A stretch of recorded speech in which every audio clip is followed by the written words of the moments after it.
seng ki Samla Shillong Archdiocese Catholic Youth Movement Sacym kala pynlong ki Jingduwai bakyrpang ban bu ki Samla pule baroh jong Jylla Jingpynshai ba jingbtin lynti Mynsiem Bakhuid Shwa Thoh ki Examin bapher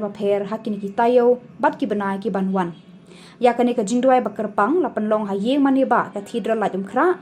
jan mi jong ka khatsau tari rempang balawan ban shimbanta lekin nongelam ki dukhot bat ki lengdo so blei ban kerpa di ublei ban yara ki Samla Jingpynshai ban yale yaki Examin babunjat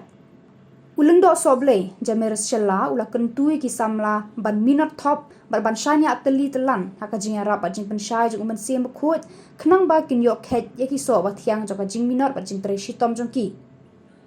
ula kerku kerdo yaki bat kitbok kit ruang bakin poi saka thong jingjob baki ang not jingem gajongki belum nanti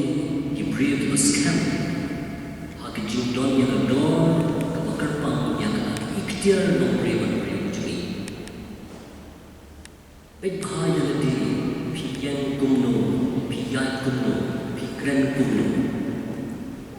diberi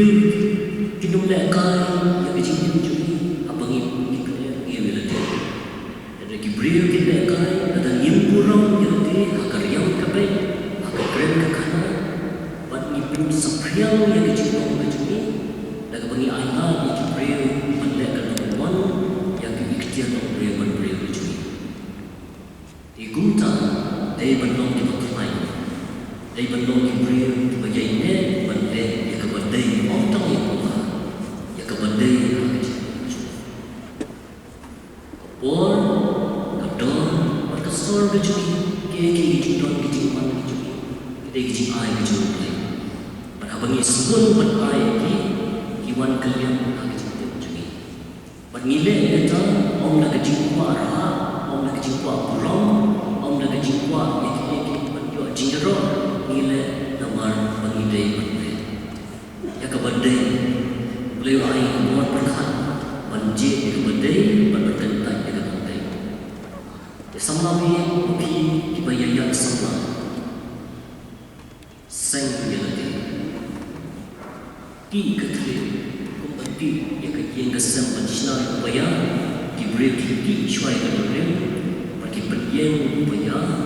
pada kedua upaya nakaletur manusia mau kesimen kaum berdagang. Wapi Samla wapi damyan ti bani tu si Samla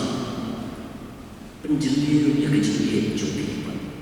Uleng do so blei Julius korba ula duai ru nak bentah kani ke jingtmu joki Samla ban khet yaki so bathiang nak bentah kalawai jongki Covid